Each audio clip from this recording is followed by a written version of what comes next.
Andrés Sánchez Herrero, autor de Thomson Reuters y director del Tratado de Derecho Civil y Comercial, editado en 10 tomos por Thomson Reuters La Ley. Y la idea de esta entrevista va a ser charlar sobre la resolución por incumplimiento de los contratos ante el proceso concursal o la quiebra del otro contratante. Doctor Sánchez Herrero, muchas gracias por venir. No, usted. La resolución por incumplimiento es una figura central del funcionamiento de los contratos, una de las dos grandes alternativas con que cuenta el contratante cuando se produce un incumplimiento de la contraparte. Sin embargo, cuando la otra parte se ha presentado en concurso o ha caído en la quiebra, se altera radicalmente el régimen de la resolución por incumplimiento. Ahora bien, ¿de qué manera? Hay que buscar cómo armonizar el régimen general del Código Civil previsto para la resolución por incumplimiento con el régimen de los concursos y las quiebras, que además es imperativo. La clave para entender el tema es distinguir 3 o 4 supuestos que pueden presentarse en función de cuándo se produce el incumplimiento, si antes o después del concurso o la quiebra, y cuándo se produce la resolución, si antes o después también. En función de esto, primero abordemos lo que sería la resolución por incumplimientos anteriores a la presentación a un concurso o declaración de quiebra. Si ese incumplimiento es anterior, y vamos a partir de la base de que el incumplidor es el concursado, si ese incumplimiento es anterior, es decir, han celebrado un contrato y tiempo después un contratante incumple y luego se presenta en concurso o en la quiebra, en este caso hay que ver si se puede resolver o no en función de cuándo se resuelve. Si la resolución es anterior al concurso preventivo o a la declaración de quiebra, esa resolución surte plenos efectos, ese contrato ha quedado resuelto y a lo sumo tendrá que ir a verificar su crédito el contratante in bonis si es que tiene algún derecho restitutorio o resarcitorio que reclamar.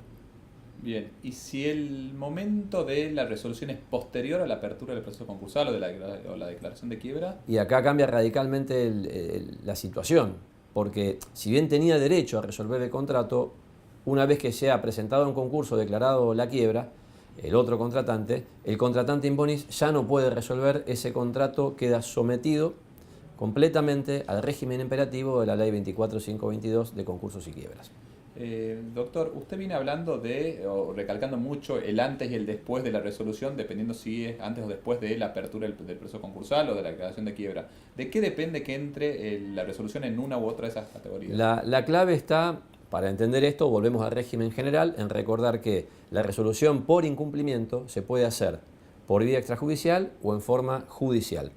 La resolución extrajudicial se produce cuando, habiendo un pacto expreso, el contratante cumplidor notifica su voluntad de resolver y no habiendo un pacto, o sea, haciendo la resolución extrajudicial con una cláusula implícita, cuando le exige que cumpla bajo procedimiento resolutorio y transcurridos 15 días el contrato queda resuelto.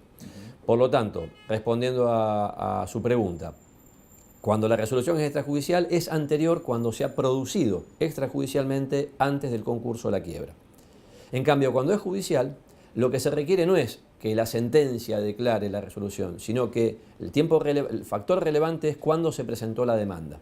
Si la demanda resolutoria, la demanda a la cual se le pide al juez que resuelva el contrato, es anterior, es presentada antes del concurso o la quiebra, eso es una resolución anterior y por lo tanto, si luego la sentencia hace lugar al reclamo, el contrato habrá quedado resuelto, no obstante el concurso o la quiebra posterior a la presentación de la demanda. Bien, y una última pregunta, doctor. Usted recalcó mucho sobre los efectos anteriores, ¿sí? ¿Qué pasa con los incumplimientos posteriores a ese proceso concursal? Partimos de la base de que si esto sucede, es un contrato que ha continuado después del concurso de la quiebra.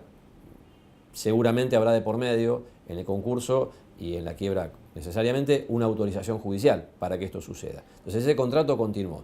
El cocontratante in bonis de por sí tiene los beneficios que la ley de quiebras le otorga, el privilegio del 240, etc. Pero independientemente de eso, si el contrato se incumple, estamos hablando de un incumplimiento posterior al concurso o a la quiebra, ese contratante tiene todo el derecho a resolver el contrato por incumplimiento. ¿Qué diferencias concretas habría entonces entre la resolución por incumplimiento y la resolución por la apertura del proceso concursal o la declaración de quiebra? Muchísima.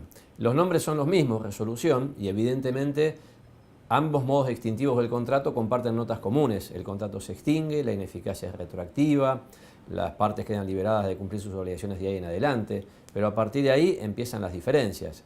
Lo más importante es que la resolución por incumplimiento está sometida al régimen del Código Civil y Comercial, la resolución por concurso o quiebra, obviamente, al régimen imperativo de la 24522, de la ley 24522. Los requisitos son muy distintos. En la resolución por incumplimiento, el protagonista es el incumplimiento. En la resolución por concurso o por quiebra, de hecho, no hace falta el incumplimiento. Podría haber incumplimiento y que no haya resolución, o podría haber resolución por concurso o quiebra sin incumplimiento. Los sujetos que intervienen para que el contrato se resuelva también cumplen roles distintos. La voz decisiva en el concurso o la quiebra la va a llevar el juez, más allá de que tengan, según sea un concurso o una quiebra, participación el propio concursado, el síndico, por supuesto, el co-contratante, mientras que en la resolución por incumplimiento la voz la tiene el contratante cumplidor, que es el que decide si resuelve o no por ese incumplimiento. Y sobre todo, los efectos son distintos. En la resolución por incumplimiento, si se verifican los demás presupuestos de la responsabilidad civil, el contratante cumplidor tiene derecho a ser resarcido, mientras que en cambio, en la resolución por concurso o por quiebra, aun cuando haya sufrido un perjuicio el contratante in bonis, no tiene derecho a ser resarcido. Bien, doctor, muchísimas gracias por su concepto, ha sido muy claro. Gracias por acompañarnos. Gracias a usted.